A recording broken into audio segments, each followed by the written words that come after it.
Only one Toronto newscast can prepare you for the future. Hillary Brown and the CBC at 6. News for the 90s. Happy birthday, dear Tommy. Happy birthday to you. Tommy Pillar, that's him on the right, has come home for his 6th birthday. But soon he will have to leave to return to an institution that is his real home. Tommy's mother wants to keep him with her, but she can't afford to.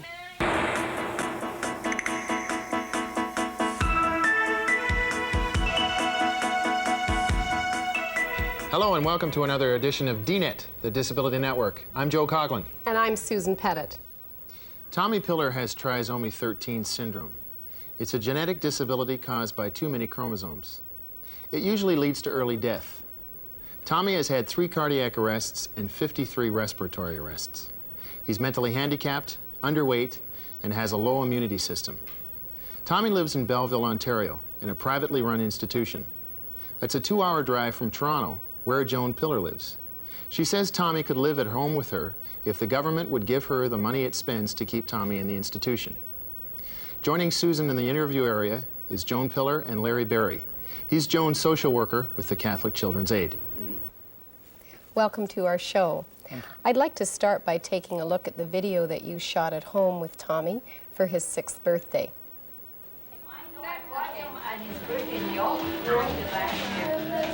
Ooh, your new improvement, Clarence. Okay, it's apparent that there's a lot of love and support here with Tommy, and it appears that he's fairly well integrated into your home situation. What kind of little boy is Tommy? He's a very happy, energetic boy who needs constant love and care.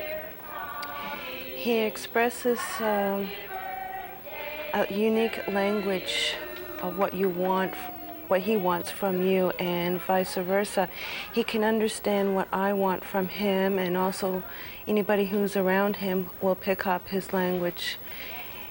He's outgoing and he's a very fun, lovable boy. He's like a buddy to me and a best friend. Sometimes when I have problems, I talk to him, and I feel I need him back in the community, and it's very heartbreaking to see him away from home and not to have him bring back and then spend a little bit more time. Why do you want him back at home then, Joan?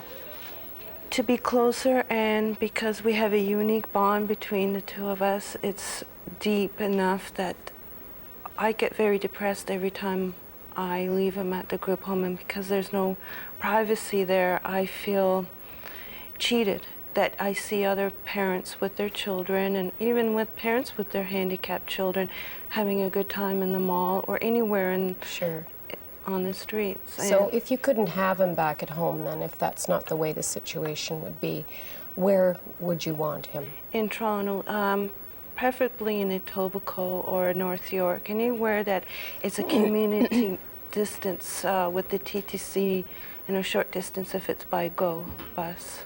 Joan, why is this not happening? Why is Tommy in Belleville?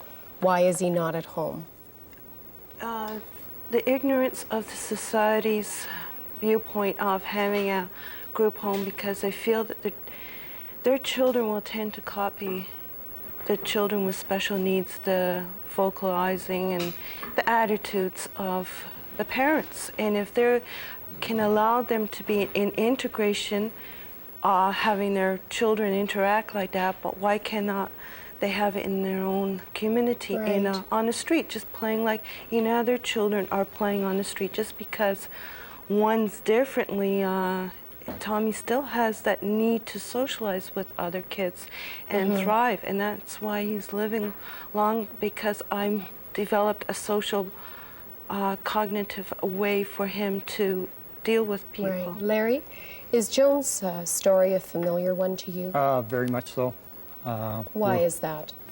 We're dealing with a situation where there's just too many kids who require special care, and there's not enough services for them. How many children are waiting for homes or placement in a family situation at the present time?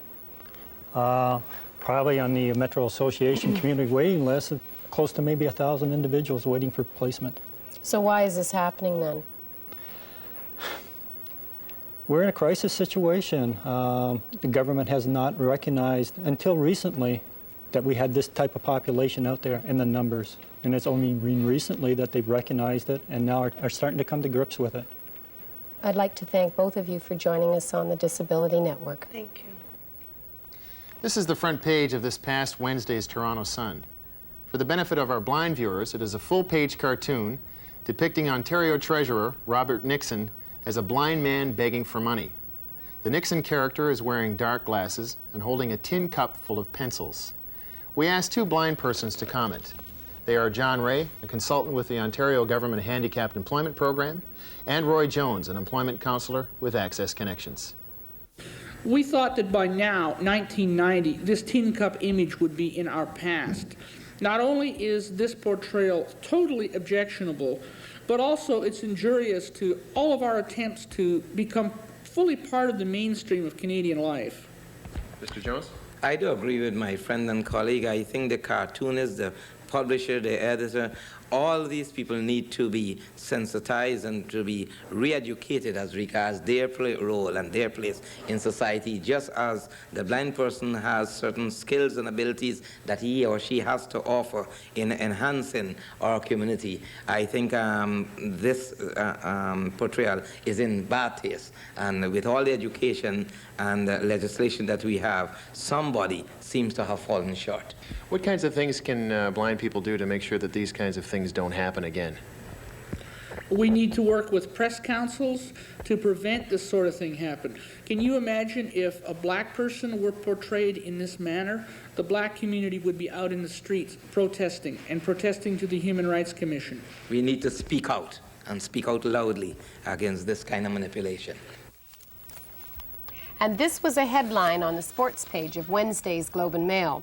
It is referring to the fact that two members of the Toronto Blue Jays were sidelined by injuries.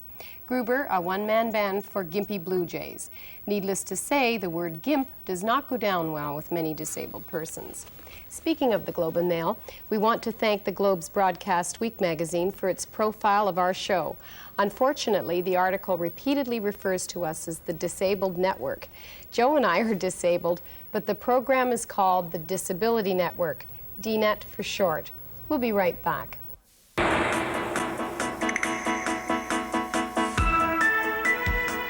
For every word we misuse or misspell, for every address or section we get wrong, we nibble away at our most precious asset, our credibility with those who pay their money and expect us to give them our best shot. That's a quote by Thomas Mulvoy, the managing editor at the Boston Globe. This month's Saturday Night Magazine features extracts from a new book called The Newsmakers. It's a compilation of stories by some of Canada's better-known broadcast journalists. It was written by Linda Frum to raise money for freelance cameraman Jean-GuyNault. Nault is a quadriplegic. And on this side, it turned CBC Israel reporter Ann Medina, a contributor to The Newsmakers, is one of the many foreign correspondents that Nault has worked with. News hotspots such as the Middle East and Chile were an integral part of his active life. Like all members of his profession, he loved the danger, the excitement that comes from being at the center of the action. Now, because of an accident, Jean-GuyNault is paralyzed from the neck down. He has limited arm movement and no finger movement, but that has not destroyed his determination to remain in the profession he loves. Welcome to the Disability Network, Mr. Nault.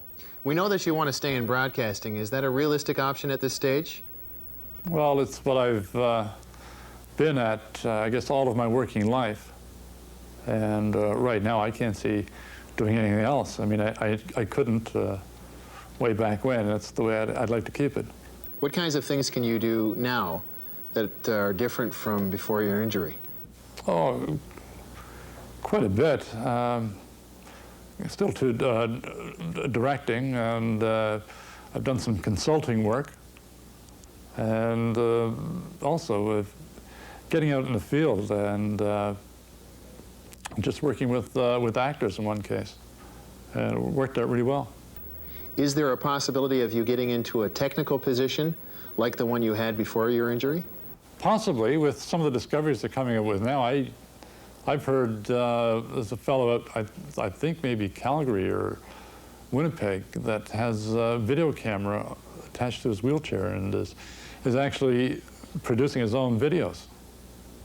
I'd like to see it, but from what I've read, he's damn successful with it. What kinds of help are you getting from your colleagues? Quite a bit. If there's something happening and they think that, hey, I'll fit into the scheme of things, they'll phone up and say, what do you think? And I'll say, yeah, all right, sure, let's give it a go. And often, without really knowing whether it'll work or not. But you're willing to give it a shot? Oh, absolutely. It must be frustrating when you're confronted with a problem or a potential problem. What kinds of things do you do to keep yourself going? Well, I'm a news junkie for once. I do an awful lot of reading, I guess, mostly now, and just following stories day in, day out, I guess, and keeping in touch with people and finding out what's happening sort of in the background scenes. That keeps me going quite a bit. Yeah, you know, you don't feel left out. Thank you very much for talking to us. Good luck in your career. Thank you.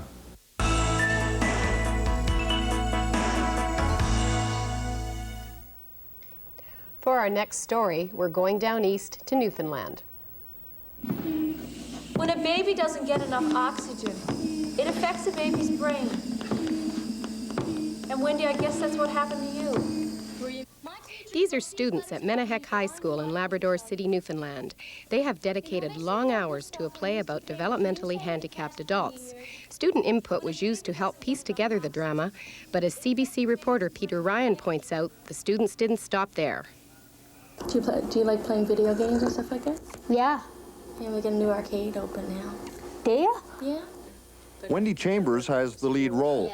The character she portrays is a mentally handicapped woman struggling to make people understand that despite her handicaps, she can lead a normal life. To better understand how to play the role, Wendy visited Sharon Manning, a 22-year-old who's developmentally delayed, but at the same time has learned to cope. What do you do down there? Well, I'm on the pillowcase and she then foretell them. Wendy says it was a learning experience that she could pass on to others. No, they won't, because I'm retarded. The students want to give a good performance, but more important, they hope their play will deliver the message that handicaps shouldn't restrict people's contribution to society. That's not an easy message to get across, but the young actors are getting some expert advice. The local branch of the Canadian Association for Community Living have been using their years of experience to guide the students. Representatives from the association have been keeping a close eye on things since the beginning. That's because they have a vested interest in making sure the play is as accurate as possible. In fact, the Community Living Association are helping to sponsor the production. It's their job to make sure the play touches on the real-life issues the mentally handicapped face, like getting an education so they can support themselves and feel useful. My teachers wrote these letters about me, but I knew I couldn't tell you. You know, they said more good stuff on these 2 pages than you said in the past 20 years. The frustrations of trying to develop relationships. I like you.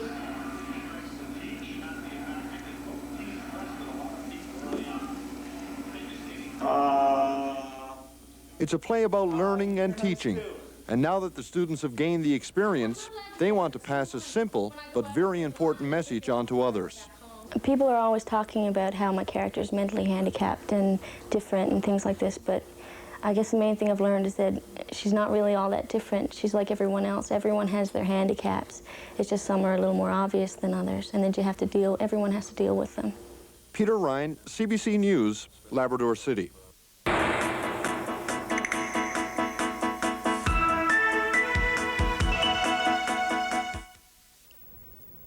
Last week, we reported that Canada's thalidomide victims are demanding more in compensation from the federal government. The demand was contained in a report presented by Cliff Chatterton of the War Amps of Canada. We had hoped to bring you reaction from Federal Health Minister Perrin Beatty.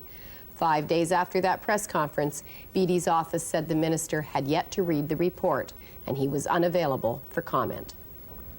Across Canada, hundreds of people with disabilities want to live independently, at home, outside of institutions, but can't.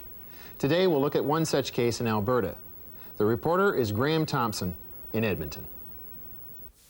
Get you some lunch. Lunchtime is not a time to relax in the Porter household.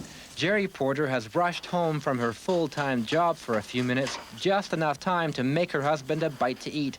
Bob Porter has multiple sclerosis.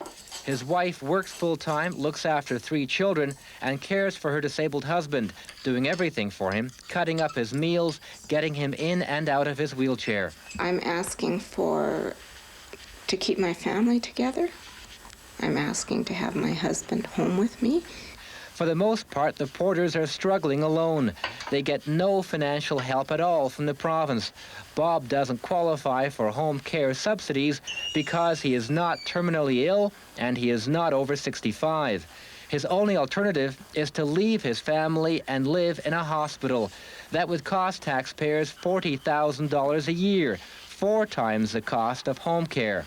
Premier Getty is spouting off about family unity and keeping the family together. And in our situation, they're causing us to tear the family apart. Are you little Porters? Yeah. Hi. Today, the Porters went to see Health Minister Nancy Betkowski, hoping she could help. Afterwards, she said there may be more help this year for people like Bob Porter, but she couldn't guarantee anything. The question is, can we expand that health system so that he can spend more time in his home with help from home care, and I'm hopeful that we can do some of that this year. So say nothing, do nothing, sit on my duff, nothing political or non-political, non-activist movement. For a few minutes, Jerry Porter vented her frustrations with a family friend. Then it was back to work, getting her husband and her family back home, where they're thinking of launching a legal fight against the province for some financial help. Graham Thompson, CBC News, Edmonton. And now, here's Harry Beattie with some more legal advice. He's a lawyer with the Advocacy Resource Center for the Handicapped, ARCH. This week, Harry has some important information for people who've become disabled while in the workforce.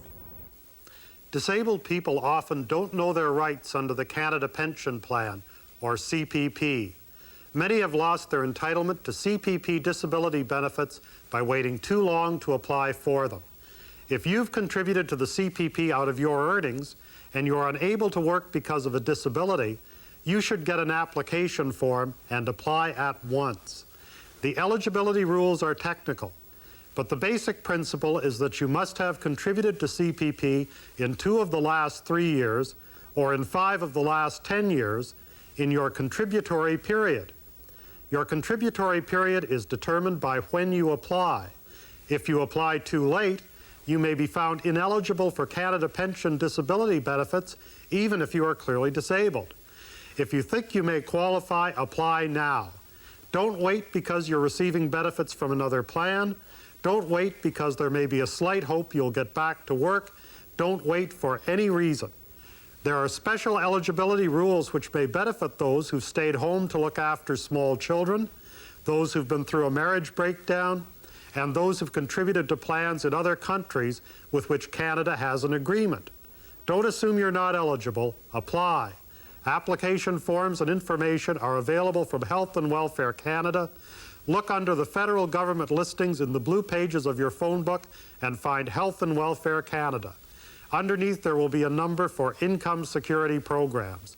If you believe you may be eligible, call today and insist on getting an application form.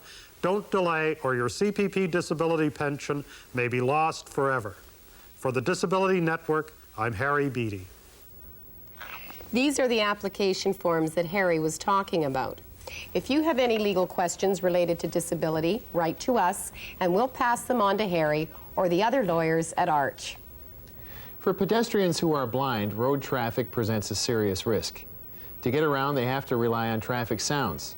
Now, some cities are installing traffic lights that beep when they turn green. As this report from Vancouver shows, they are useful, although not the total solution.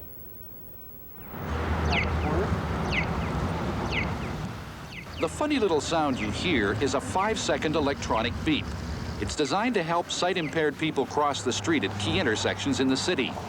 The push button on the pole activates the beep to work when the light changes to green. Kappa, forward.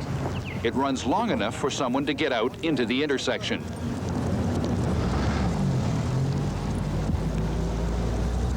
Bruce Gilmore knows the terrors of blindness. He lost his sight completely in 1977. He's adjusted to his handicap and now gets around with the help of Kappa, his guide dog. He says the beeps help when crossing the street. Kappa, forward.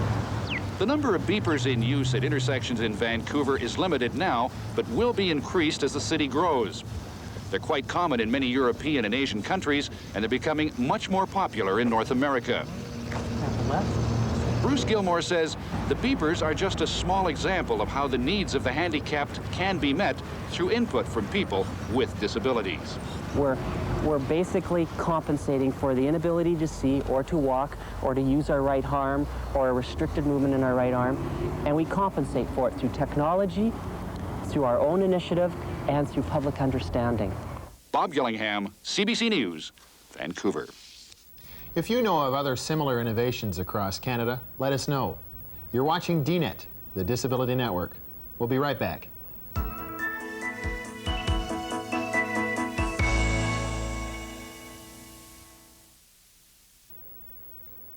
Joining us now is Sherry Schmucker. She's legally blind, and she's brought along her guide dog, Kyle. Welcome to DNet, Sherry. Thank you. I understand that Oakville has some beeping stop signals. So what do you think of them?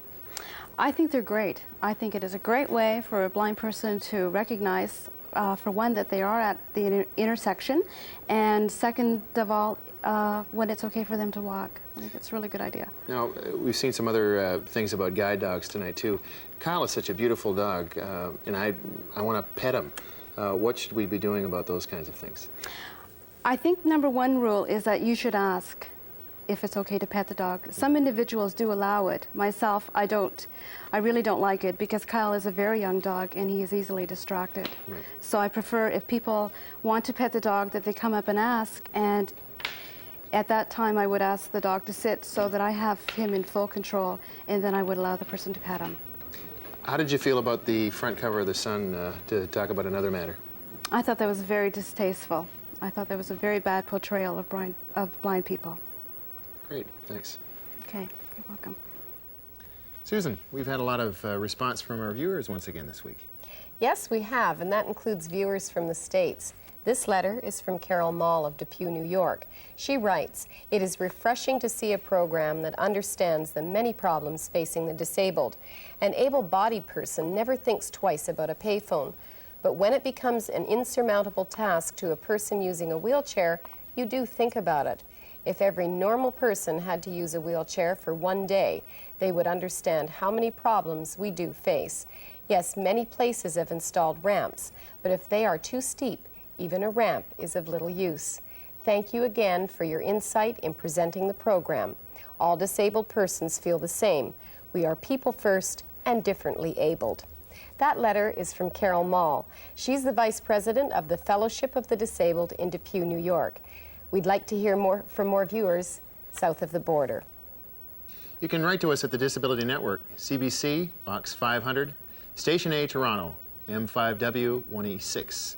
That's the Disability Network, CBC, Box 500, Station A, Toronto, M5W 1E6. And that's our show. Goodbye, Susan. Bye, Joe.